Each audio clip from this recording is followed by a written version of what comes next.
Tere! Mina olen Eesti Kirjandusmuuseumi folkloristika osakonna vanemteadur Piret Voolaid ja kõnelen tänases koduvideos praeguse kriisiolukorra vanasõnadest. Ja alustuseks jagan teiega mõtteid vanasõnast parem üks nädal liiga kaua kui üks päev liiga vähe. Tuleb öelda, et see ütlus on väga värske. 23. aprillil toimunud rutiinsel kriisiolukorra pressikonverentsil nentis meie peaminister Jüri Ratas, et ilmselt tuleb eriolukorda vähemalt 2 nädala võrra pikendada. Ja peaminister selgitas, et igapäevaelu koroonaviiruselt tagasi võttes juhindutakse otsuse tegemisel põhimõttest parem üks nädal liiga kaua kui üks päev liiga vähe. Ja päev hiljem saatiski valitsus eri levikanalites laiali ametliku infoplakati eriolukorra pikendamise kohta 17. maini ja tõsise sõnumi puent oli seesama vanasõna parem üks nädal liiga kaua kui üks päev liiga vähe.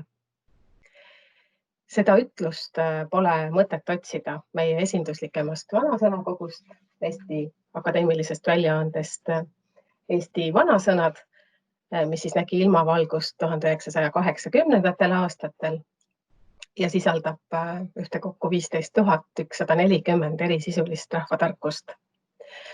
Küll aga oleme olnud kõik ühe eestikeelse uusvanasõna sünni juures. Ja võib kindel olla, et parem üks nädal liiga kaua kui üks päev liiga vähe leiab koos oma sünnilooga arhiivis koha ka tulevastele põlvedele. Tihti me tajume vanasõnu millegi arhailise ja väärikalt vanana, kuid vanade ja väärikate kõrvale luuakse pidevalt uusi. Ja kahtlemata on lausung parem üks nädal liiga kaua kui üks päev liiga vähe vanasõna, ehk siis üldtuntud arusaamas lühike õpetliku sisuga ütlus, mis sisaldab üldistavat tarkust või nõuannet. Ja sellest annab tunnistust juba selle lausungi vanasõna omane vorm. Sageli oleme harjunud, et klassikalistele vanasõnadele on tunnuslikud teatud sellised lauselised või syntaktilised vormelid, mis toovad oma eeldus- ja järeldusstruktuuriga esile siis vanasõnade lauselise sümmeetria. Ja see parem kui lausemall on meie vanasõnade massiivis siis vähemalt 400 erinevas Eesti vanasõnas. Ja nimetan siin näiteks tuntumad parem pool muna kui tühi koor või parem suutäis soolast kui maotäis magedat. Ja sellele lausesümmeetriale lisab kujundlikku ja sellist riimirütmilist väärtust ka selline parallelistlik vastandus, et liiga kaua, liiga vähe. Nüüd on aga põnev, et ütlus parem üks nädal liiga kaua kui üks päev liiga vähe pole ainus vanasõna, mis praeguses eriolukorras on hoogsalt käibel. Vanasõna vormi võib koroonakriisi sellises laiaplaanilises suhtluses käsitleda ka kui metalingvistilist koodi, mida siis kasutatakse sõnumi edasiandmisel, et sõnumi tähendus suhtluspartnerile paremini pärale jõuaks. Olgu selles suhtluses siis vajadus esitada mingisuguseid institutsionaalseid juhiseid ja teadaandeid või väljendugu see ametlike sõnumite alternatiivses rahvalikus või rohujuure tasandi reageeringus. Vanasõnapagas on meie kõigi käsutuses olev selline kultuuriressurss, mille oleme siis elukestel omandanud lapsepõlvekodust, kooliõpikust või kinolinnalt, teatrilavalt, sõpradelt kaasa saanud. Seda tõestavad ka poliitikute retoorika näiteks või ajakirjanike keelekasutus, aga ka mis tahes sotsiaalse taustaga indiviidi sõnakasutus. Ja vastavalt sündmusele ja olukorrale leiame oma peas asuvast mõttelisest vanasõnakohvrist just selle õige sobiva tüki. Ja praeguses eriolukorras on näiteks olnud läbivalt aktuaalne vanasõna meil käsi peseb kätt, ühed mustad mõlemad, mis siis hakkab viiruste võidukäigu ajal tööle otsetähenduses. Aga see vanasõna pole kusagile kaotanud ka oma piltlikku tähendust. Teene eeldab vastuteenet, sest kui selles kriisiolukorras aitame teisi, siis võime olla ka päris kindlad, et meidki hädaolukorras aidatakse. Ja tõsimeelne vanasõnavorm võib teadlikus kasutajas olla seotud ka mõjuvõimu taotlusega. Seda on väitnud näiteks nii pedagoogilise, aga ka poliitilise kõne uurijad. Vanasõnaga ei vaielda, aga vanasõna pannakse ka hästi tähele. Ja siin võib kohe öelda, et kindlasti õnnestus Rakvere linnavalitsuses koroonareeglitele suuremat ja esteetiliselt ka nauditavamat tähelepanu tõmmata, kui tuletati linnaelanikele bussipeatustes kodus püsimise vajalikkust ja siis 2+2 reeglit meelde just vanade teemakohaste tarkuse teradega. Näiteks olid siis bussipeatustes sellised vanasõnad nagu tervis on parem kui rikkus, ettevaatus on tarkuse ema, igal pool hea, kodus kõige parem. Ja ka Tartu linn on oma hoiatusplakatitel kasutanud väitelise vanasõna vormis teemaviidet eludega ei mängita. On ka tõestatud, et nii tõsised rahvatarkused kui ka naljakad vanasõna modifikatsioonid püüavad oma tuntuse, vaimukuse ja sõnamängulisusega lihtsamini tähelepanu. Eriolukorras oleme näiteks kuulnud mitmeid klišeid. Koroonaviirus on meile tulnud, et jääda. Koroonaviirus on meile tulnud selleks, et jääda. Ja sellele on näiteks lisandunud mitmed päevakajalised teisendid, näiteks kaugtöö on meile tulnud, et jääda, või siis digitehnoloogia on tulnud selleks, et jääda. Ja hiljuti lugesin ma lehest ka sellist teisendit, et uued harjumused on tulnud meile selleks, et jääda.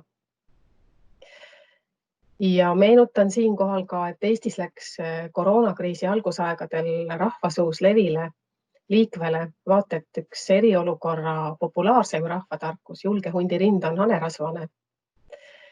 Sellise humoorika paroodiaga reageeris siis rahvas siseministri hinnangule, kelle arvates oli koroonaviirus külmetushaigus, mille vastu aitavad soojad sokid, hanerasva määrimine rinnale ja sinepiplaaster.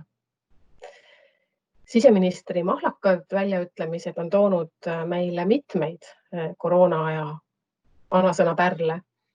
Näiteks, kes kevadel köhib, see sügisel läheb. Või kes ei taha kuulda võtta, see peab tunda saama. Või inimene on täpselt nii suur siga, kui tal olla lastakse. Või ajakirjanikud teavad kõige paremini, kuidas riiki juhtida. Ja siseministri retoorikast inspireerituna on käibele tulnud ka mitmed uued sellised aforistlikud mõtteterad. Näiteks üks interneti meemimeistrite poolt Eesti vanasõnaks nimetatud mõtteavaldus. Kui mina ei näe koroonaviirust, ei näe viirus mind. Kriisi vernakulaarsus, mis seisneb siis igakülgses rahvapärases reageerimises kriisile, tuginebki suuresti folkloorile. Ja vanasõnad folkloori lühiklišeedena sobivad heaks alusmaterjaliks loomingulise sõnamängu armastajatele. Niisiis on pandeemia toonud meile uusi vanasõnalisi rohujuure tasandi reageeringuid, ka mitmesugustele inimeste käitumisele, mustritele, mis on siis nüüd avaldunud. Näiteks märtsis levis kaasaegne Eesti vanasõna võidab see, kellel on surres kõige rohkem vetsupaberit, millega siis pilgati inimeste ostupaanikat. Või interneti meemina aktualiseerus koroonakriisi algusaegadel ka varem tuntud loosung võrkpall on võrratu, lisandusega Saaremaa vanasõna.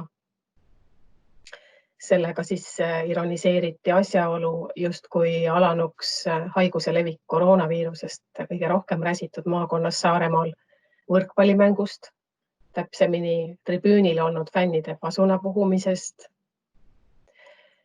Etnilisel naabrihuumoril põhines aga üks vahva Mulgimaa rahvarõivais perekonda kujutav internetimeem, millel oli siis murdekeelne ütlus: mulk oma kodust naljalt midagi välja ei jaga, teeme koroonaga kah sedaviisi. Kuid hirmu nakkustaudide ees on rahvasuu varemgi ravinud vanasõnaloomega. 2009. aasta sügisel, kui maailmas ja ka Eestis külvas paanikat seagripp, siis levis meil päevakajaline naljaküsimus: kuidas teha vahet gripil ja seagripil? Ja vastus on jälle selline, mis järgib vanasõnamalli: kel hea gripp, see köhib, kel seagripp, see röhib. Hoides praegusel keerulisel ajal ikka sidet ka kolleegidega kõikjal maailmas, saab kiiresti selgeks, et vanasõnad sobivad teisteski keeltes kriisiaja suhtlusvormiks, muidugi arvestades seejuures iga konkreetse keele eripära ja võimalusi.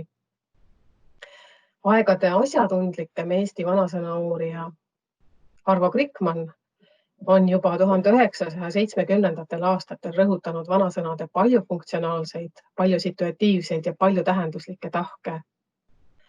On tuntud tõsiasi, et vanasõna tähendus, olgu tõsimeelne või autoritaarne või hoopis pilav ja humoorikas, selgub kasutuskontekstist või olukorrast, situatsioonist, millesse konkreetne ütlus satub. Parem üks nädal liiga kaua kui üks päev liiga vähe. Ükskõik kui pikaks eriolukord kujuneb, igal juhul võib selle aja jooksul veel rohkem vanasõnu kuulda ja küllap sünnib uusigi. Ja uute rahvatarkuste mänglevas loomeprotsessis võime me kõik osaleda. Folkloristidel jätkub seda ainest, mida koguda ja mida mõtestada.